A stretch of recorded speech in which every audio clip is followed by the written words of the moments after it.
கிட்டத்தட்ட 55 வருஷம் ஆகப்போகுது. தமிழ்ல ஒரு நல்ல ஸ்டோரி பேஸ்டு கேம் வந்து இப்போ தான் கொஞ்சம் கொஞ்சமாக சன் ஆஃப் தஞ்சை அந்த மாதிரி ஒரு கேம்ஸு கொஞ்சம் கொஞ்சமாக வெளியில் வந்துட்டுருக்கு. நாங்கள் என்ன போட்டோம் அப்படின்னா, ஸ்டோன்மேன்னு ஒரு ப்ராஜெக்டாக ஆரம்பித்து அது நல்ல குவாலிட்டியில் நல்ல ஸ்டோரி லைனோட அன்ரில் என்ஜினில் நானும் என் ஃப்ரெண்ட்ஸும் சேர்ந்து பண்ண ஆரம்பிச்சிருக்கோம். அது எப்படி பண்ண போகிறோம், எந்த மாதிரி பண்ண போகிறோம்னா, இந்த மொத்த சீரீஸ்லுமே நீங்கள் பார்க்க போகிறீங்க.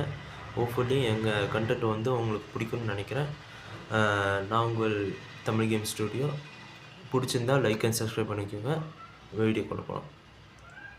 இப்போ எடுத்தோன்னே லேண்ட்ஸ்கேப் மோடுக்கு போய்க்கலாம்.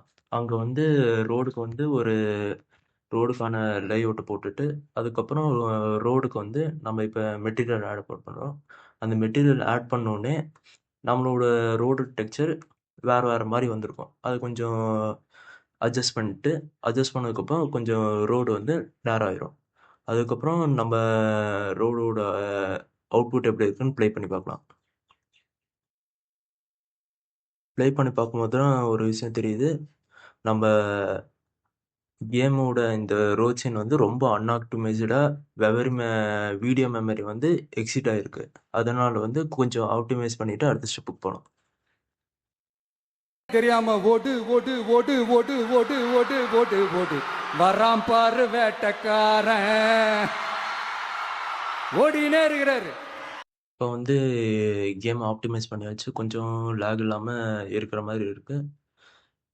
நல்லா தான் இருக்குது. இப்போ ஃபேப் ஸ்டோருக்கு போயிட்டு நம்ம கேமுக்கு தேவையான கிராஸ் எல்லாம் நம்மளுக்கு எந்த மாதிரி சூட் ஆகும், எந்த மாதிரி இருந்தால் நல்லாயிருக்கும்னு சூஸ் பண்ணி அதை வந்து நம்ம கேம் ப்ராஜெக்ட் வந்து ஆட் பண்ணிக்கலாம்.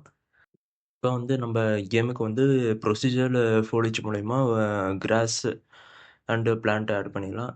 இப்போ இந்த ப்ரொசீஜர் ஃபோலிஜோட ஆட் பண்ணிவிட்டு போய் இது ஃபுல்லாக தான் நம்ம இந்த ப்ரொசீஜர் ஃபோலிஜ் மூலியம் தான் கிராஸ் அண்ட் பிளான்ட்டை ஆட் பண்ண போகிறோம். ஃபஸ்ட்டு இந்த சைடு இருக்கிறது முடிச்சு அதுக்கப்புறம் அந்த சைடு ஆட் பண்ணிக்கலாம். வாங்கியிருக்கேன். பெரிய விஷயம்யா.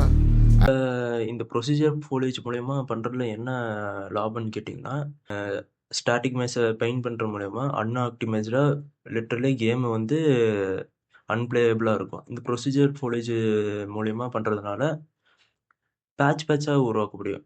இந்த மாதிரி பேட்சாக கிராஸ் உருவாக்குற மூலயமா நம்மளுக்கு வந்து பெர்ஃபார்மன்ஸ் எங்கேயுமே அடி வாங்காது. அது மூலயமா கிராஸும் நம்மளுக்கு அதிகமாக இருக்க மாதிரியும் தெரியும். ஏன்னா அங்கே சின்ன சின்ன இடத்துல பேட்ச் கிரியேட் ஆகிறதுனால நம்ம அந்த இடத்துல கிராஸ் டெக்ஸ்சர் வச்சு மேட்ச் பண்ணிடலாம். அதனால நம்மளுக்கு கேமும் அடி வாங்காது. அதே சமயத்தில் நம்ம குவாலிட்டியும் அடி வாங்காது. இப்போ அந்த சைடு போட்ட மாதிரி இந்த சைடையும் ப்ரொசீஜர் ஃபோலிஜ் மூலயமா நம்ம ஆட் பண்ணிட்டோம்னா இப்போ 2 சைடும் பண்ணியாச்சு. இப்போ நீங்கள் பார்த்தீங்கன்னாலே தெரியும் அந்த அளவுக்கு கேமு அடி வாங்கலை. இப்போ ப்ளே பண்ணி பார்க்கலாம் எந்த அளவுக்கு ஆப்டிமைஸ்டாக இருக்குன்னு.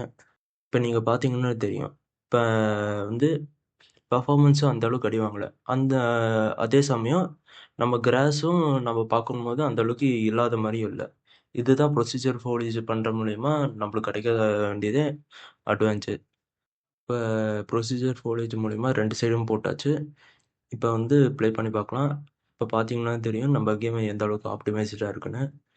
இப்போ கிராஸும் நம்ம பார்த்தீங்கன்னா அந்த அளவுக்கு இல்லாத மாதிரியும் இல்லை. கிராஸு பிளான்ட்டு சேர்த்தி கொஞ்சம் வெஜிடேஷன்லாம் கொஞ்சம் அதிகமாக இருக்கிற மாதிரி தான் தெரியுது. அதனால் கேமும் ப்ளேயபிளாக இருக்குது. இப்போ வந்து ரோடுனாலே கரண்ட் கம்பம் தான். கரண்ட் கம்பம் இல்லைன்னா அது ரோடே கிடையாது. அதனால் நம்ம ஃபேப் ஸ்டோர்லேருந்து ஒரு எலக்ட்ரிக் போல எடுத்துகிட்டு அதை வந்து நம்ம இப்போ கேமில் வந்து காப்பி பேஸ்ட் பண்ணிக்கிட்டு இருக்கோம். இப்போ ஒன்று ஒன்றா காப்பி பேஸ்ட் பண்ணுறதுனால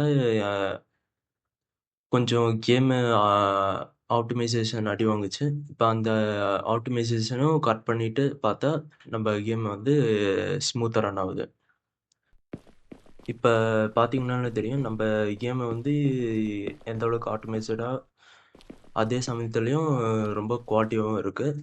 இப்போதைக்கு இந்த ரோட் சீனுக்கு அந்தளவுக்கு எஃபர்ட் போடணும் அவசியம் இல்லை. இப்போதைக்கு இதுவே அதிகம் தான். அதனால் வந்து இதோட வந்து வீடியோ முடிச்சுக்கலாம். லைக் அண்ட் சப்ஸ்கிரைப் பண்ணிக்கோங்க. எங்கள் கண்டென்ட் வந்து உங்களுக்கு பிடிச்சிருந்தா ஃப்ரெண்ட்ஸுக்கு ஷேர் பண்ணுங்கள். இல்லை இந்த வீடியோவில் ஏதாவது தப்பாக இருந்துச்சுன்னா கமெண்ட் பண்ணுங்கள். நாங்கள் எதாவது தப்பாக பண்ணியிருந்தோம்னா கமெண்ட் பண்ணுங்கள். நாங்கள் அடுத்த வீடியோவில் வந்து அதை மாற்றிக்கிட்டு இன்னும் பெட்டர் குவாலிட்டியோட வீடியோ பண்ண ஆரம்பிக்கிறோம். தேங்க்ஸ் ஃபார் வாட்சிங்.